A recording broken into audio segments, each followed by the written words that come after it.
या निवडणुकीच्यासाठी राष्ट्रवादी काँग्रेस पक्षाच्या सर्व स्तरातल्या कार्यकर्त्यांनी जे अतिशय कष्ट घेतले त्याच्याबद्दल संघटनेच्या वतीनं आम्ही कृतज्ञता व्यक्त करतो.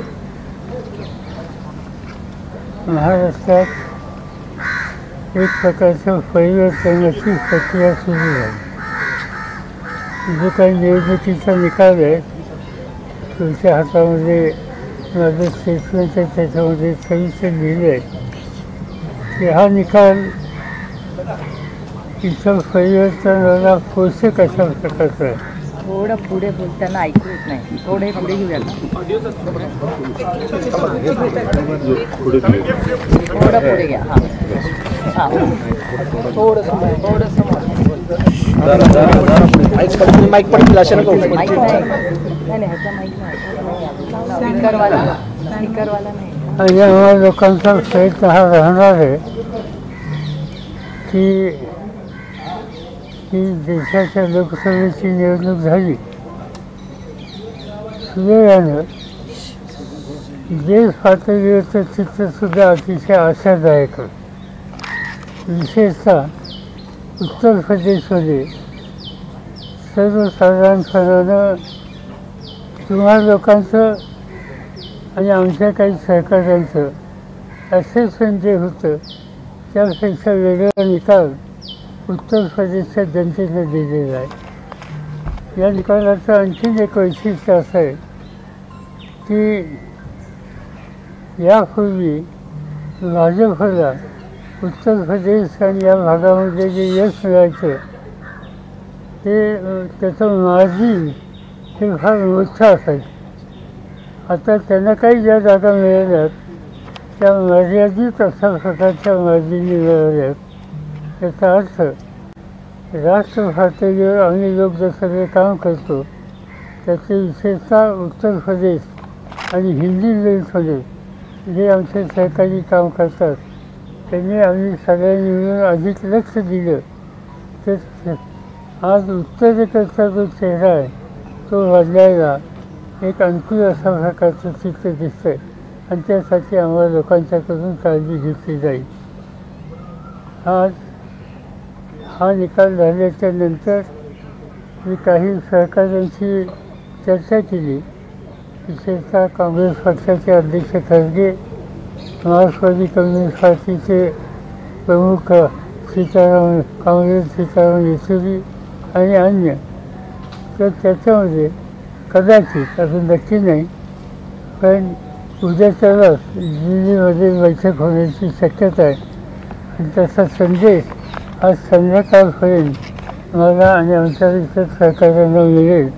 ते असेल तर उद्याच्या बैठकीला आम्ही तातडीने जाऊ आणि एकंदर पुढची धोरण पुढची नीती ही सामूहिकपणानं चर्चा करून ठरवू एवढंच या ठिकाणी मला सांगायचं.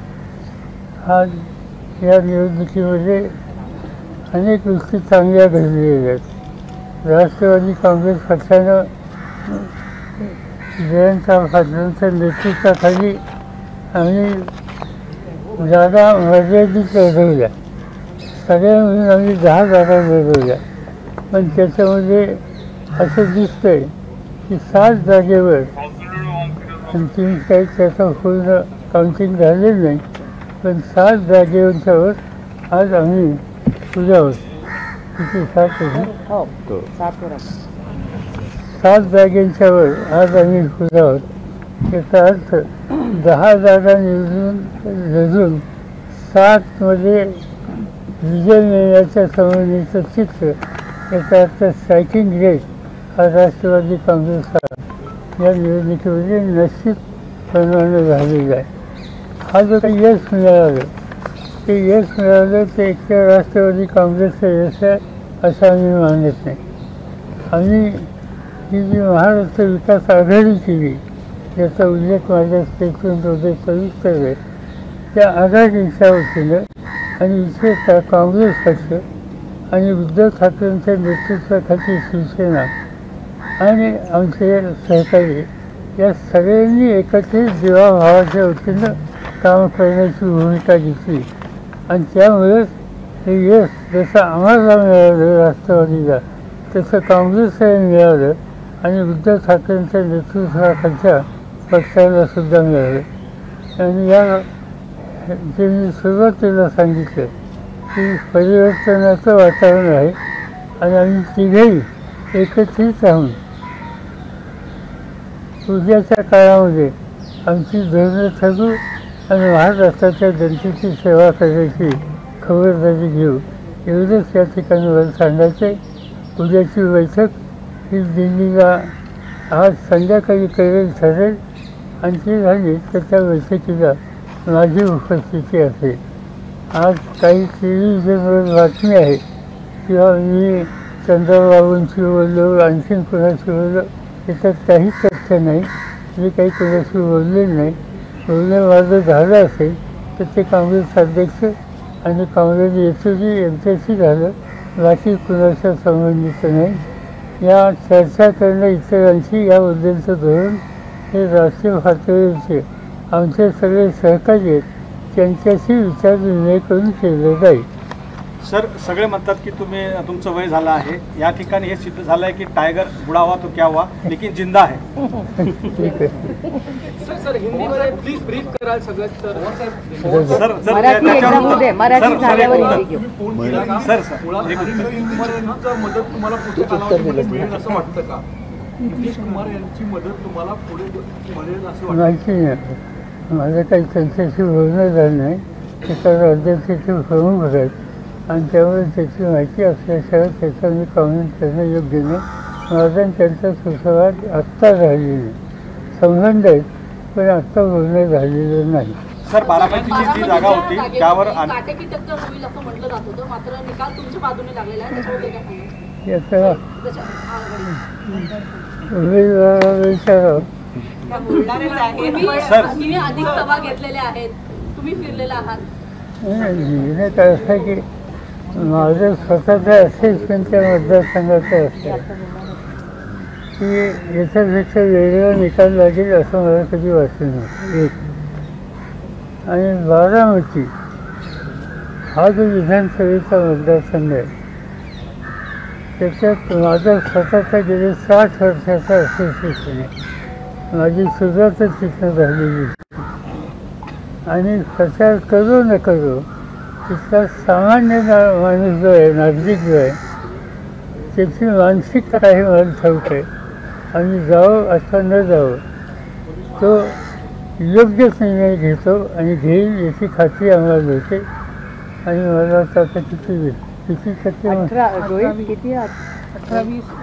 18वी राऊंड चालू आहे ना आता. 16वी राऊंड पब्लिक झाली. पब्लिक 16वी झाली. किती झाली? त्याच्या आधी बारामती विधानसभेत कसं मतदान झालं? 10व्या राऊंडला 22,000 होता. आता 35,000च्या पुढे लीड असेल बारामती विधानसभा. एका विधानसभेमध्ये 35,000च्या पुढे आत्ता लीड असेल. आणि बाकीच्या मतदारसंघातलं तुमच्याकडे सगळं असेल. हो, म्हणजे बाकीमध्ये पण लीड आहे. खडकवासला थोडंसं कमी आहे, बाकी सगळी लीड आहे. बाकी सगळे गेल्या वेळेसपेक्षा खडकवासला चांगलं. टोटल किती लीड आत्ता अजून या क्षणी? आता 16व्या राऊंडला आपली 76,000च्या आसपास आहे. आणि अजून 3-4 राऊंड अजून 6 ते 7 राऊंड बाकी आहे. 6 ते 7. आजचा निकाल लागला आहे. यानंतर विधानसभेपर्यंत महाविकास आघाडी अजून जास्त एक ताकदीनं पुढे येईल असं वाटतंय का? चर्चा अशा होत्या की हा लोकसभेचा निकाल महाविकास आघाडीला सुद्धा म्हणजे वेगवेगळं करतील, सगळे पक्ष वेगवेगळीकडे दिसतील. तुम्हाला काय वाटतं? अजिबात नाही. पक्की झाली अजून? आमची साधारणतः जो विचार होतो आणि झाला आहे त्याच्यामध्ये महाराष्ट्र ही विकास आघाडी जी आहे त्या विकास आघाडीच्या वतीनं आम्ही सामूहिक कष्ट करू, प्रयत्न करू, लोकांच्यात जाऊ आणि उद्याचं महाराष्ट्राच्या विधानसभेचं चित्र बदलायला जे आमचे प्रयत्न चालूच आहेत त्याचा हा निकाल आम्हाला अधिक प्रेरणा देणार आहे आणि म्हणून हे काम आम्ही चालू ठेवू. Do you expect the alliance partners of the BJP to break away and come on the India alliance side? Do you expect the alliance partners of the BJP from the NDA to break away and come on the India alliance side? Do you expect that? No, I don't know. Neither we have discussed, neither we have thought. Pawar साहब किस तरीके से चुनावी परिणाम को आज के देखते हैं महाराष्ट्र के परिप्रेक्ष्य में, पूरे देश भर में जो चुनावी परिणाम है उसे कैसे देख रहे हैं आप? यही बात शुरू में मैंने कहा कि महाराष्ट्र में तो रिजल्ट अच्छा आ गया और सबसे ज़्यादा उत्तर प्रदेश का ये डिसीजन आएगा, इस पर कोई सोचते नहीं थे। हिंदी बेल्ट इसकी चिंता हम लोगों की थी, सदर्न इंडिया की कोई प्रॉब्लम नहीं था, मगर हिंदी बेल्ट में और मेहनत करने की आवश्यकता है यह हम चाहते सोचते थे, और इसमें कोई ना कोई सुधार हो गया ये बात सच है। फिर भी मध्य प्रदेश और कुछ एरिया में और ज़्यादा काम करने की आवश्यकता है, मतलब उत्तर प्रदेश की जनता ने जो इसमें डिसीजन दे दिया, एक नई डायरेक्शन सब लोगों को उन्होंने दिए। हम वहाँ के नेता लोग, वहाँ के कार्यकर्ता लोग और उत्तर प्रदेश की जनता जो, इन सभी का हम आभारी है कि इस तरह का डिसीजन उन्होंने दे दिया। पवार साहब भगवान राम को लेकर जिस तरीके से, राम मंदिर को लेकर जिस तरीके से बीजेपी ने मंचों से ये कहा कि जो भगवान राम को लाए हैं जनता उनको लाएगी, ये जो परिप्रेक्ष्य बनाया गया था कि राम मंदिर के बाद जनता उन्हें चुनकर देगी, बाद में प्रधानमंत्री का हिंदू मुस्लिम करना, सीधी बात है। मंदिर के इसमें रेज करने की कोई आवश्यकता नहीं थी।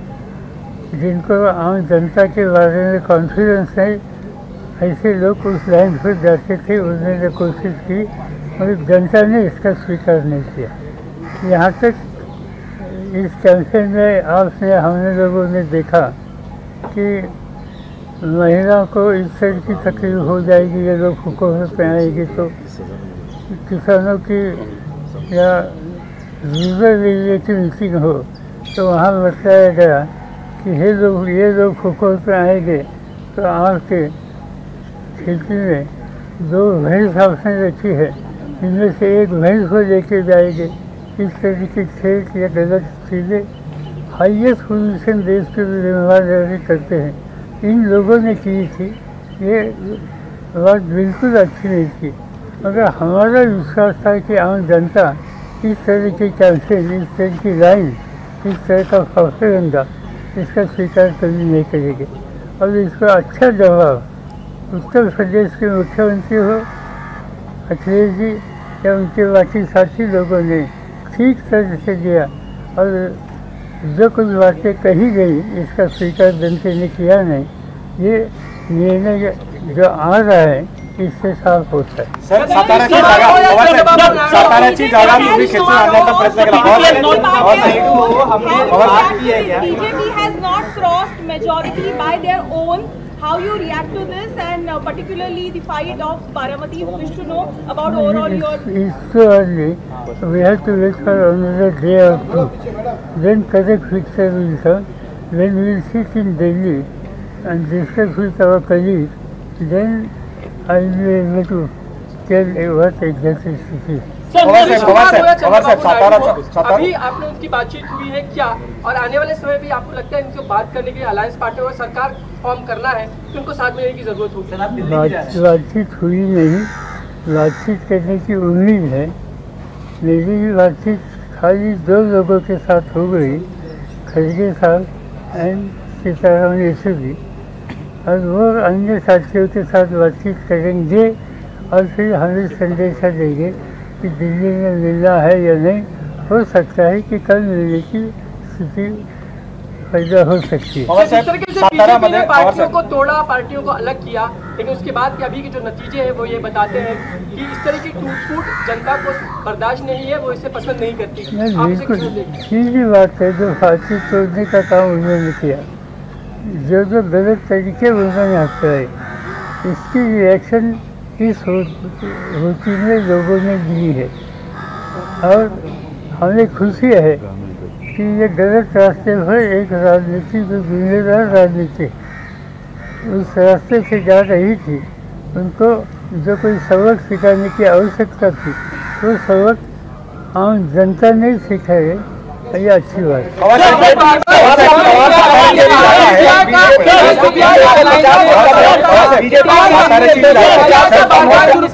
साताऱ्याची जागा तुम्ही पाण्यात भिजून ती परत आणली होती, त्यावेळेस तो विजय मिळाला होता, परंतु आता साताऱ्याची जागेवर पराभव पाहायला मिळत आहे. कुठे कमी पडला असं वाटतं? अजून माहिती घेतली नाही, कारण आत्ताच त्याचं अजून काउंटिंग सुरू झालेली आणि थोडक्यात ही सीट जाते असं दिसते. म्हणजे ती काही नकार देण्याचा अर्थ नाही. त्याच्या खोलात आम्ही जाऊ, तर आम्हाला विश्वास आहे की सातारा जिल्हा हा राष्ट्रवादीच्या दृष्टीनं एक महत्त्वाचा घटक आहे आणि तो स्थिती आमची कंटिन्यू राहील. Considering BJP has not crossed the majority mark, and also considering your experience, who do you think will be the next PM of the country? I can't say anything. We are not sure whether we will be able to found out. As I said, we will discuss with our colleagues and decide next course of action. महायुतीच्या नेत्यांकडून आता प्रतिक्रिया अशी येते की जातीय तेढ आणि जातीय ध्रुवीकरण हा महाविकास आघाडीचा फायदा झालेला आहे असं दिसून येतं. खरंच असं झालं का? जरांगे फॅक्टर इतकं मोठा इम्पॅक्ट झाला का? कारण की मराठवाडा आणि विदर्भामध्ये फार मोठ्या प्रमाणामध्ये याचं गणित दिसत आहे. असं की लोकांनी त्यांना दूर केलेलं, आता ते दूर केल्याच्या नंतर कुठेतरी त्याची कारणमीमांसा करून डायव्हर्ट करण्याच्या संबंधीचा विचार आहे. त्याच्यात काही तथ्य नाही. हा निकाल महाराष्ट्रातल्या जनतेनं विचारपूर्वक घेतलेला आहे. तिथं बदलाची आवश्यकता आहे, परिवर्तनाची आवश्यकता आहे. गेले 10 वर्षाचं राज्य त्या लोकांनी मधल्या 2.5 वर्ष सोडली ते जनतेने पाहिलेलं आहे आणि त्याला स्वतः अशा प्रकारचा निकाल हा लोकांनी घेतला. 250 से नीचे बीजेपी आई है, बीजेपी 250 से नीचे है. ऐसे में अलायंस पार्टनर उनके साथ कितने सस्टेन करेंगे और अगर वो हटते हैं तो क्या यूपीए फॉर्म करने की कंडीशन में है क्या सरकार, और उसके लिए आप बचें? ये मैंने बताया है कि हम कल ही बैठेंगे, बात करेंगे. कई हमारे साथी यहाँ नहीं है. ये डिसीजन कोई इंडिविजुअल एक पार्टी नहीं लेगी. ये डिसीजन कलेक्टिव डिसीजन होगा. कलेक्टिव सोच चाहिए और ये तो काम अगले 2-3 दिन में हो जाए.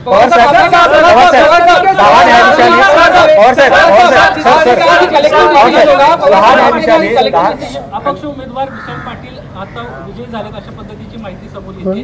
विशाल पाटील ठीक आहे, विजय झाले तर त्यांचं अभिनंदन. विनंती केली होती ठाकरेंना की कुठेतरी काँग्रेसला ती सीट दिली गेली पाहिजे. निर्णय झाला, निकाल झाला, ते विजयी झाले. आता कशाला इंडिया अलायंस आने वाले वक्त में नीतीश कुमार जी के लिए डेप्यूटी प्राइम मिनिस्टर ये ऑफर पे कंसिडर करेगी? इस इशू के बारे में हमारे यहाँ डिस्कशन ही हुआ है. जब तक बात नहीं होती, कलेक्टिव थिंकिंग नहीं होता, तब तक इस बारे में कुछ जवाब देना ठीक नहीं. थोड़ा रुकिए एक दो दिन. पवार साहेब, त्या काही न्यायाधीशांनी राष्ट्रपतींना पत्र लिहिलं आहे की हंग जर संसद भवन जर झालं तर या प्रकरणामध्ये पंतप्रधान नरेंद्र मोदी यांना पंतप्रधान न करता इतर विरोधी पक्षांना एकत्र करून त्यांना निमंत्रण द्या. तुम्हाला असं वाटतं का की ही खरी वेळ आहे त्या न्यायाधीशांना सोबत?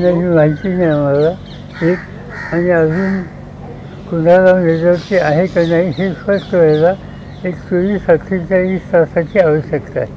ते झालं मी याच्यावर कुठून बाहेर पडले त्यांना या निकालानं धडा मिळाला असं वाटतं तुम्हाला? तर ते विचार करतील. याच्यातून हा जो निकाल आहे तो बऱ्याच जणांना विचार करायला लावावेत.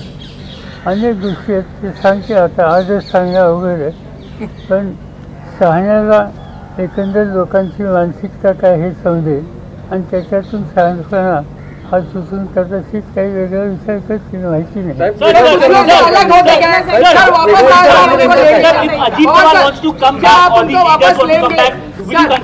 असं हा विषयच अंश होतो नाही. आज कोणाला घ्यायचं का नाही हा विषयच नाही. त्याची चर्चा करायचं कारण नाही, तो आमचा अजेंडा नाही. इसका जवाब उन्हें दिया. पवार साहेब, भाजपचा बहुमताचा आकडा स्वबळावर होताना दिसत नाही. या अशा वेळेस पंतप्रधान नरेंद्र मोदी यांच्याशिवाय अन्य पर्यायी नावांचा विचार जर महाराष्ट्रात चर्चा आम्ही केलेली नाही. हा निर्णय एखादी व्यक्ती घेऊ शकत नाही. या संबंधीचं कलेक्टिव्ह थिंकिंगची आवश्यकता आहे. उद्या परवा आम्ही ज्यावेळेस बसू त्यावेळेस पण तो विषय आज आमच्या अजेंड्याच्या समोर नाही. Thank you very much.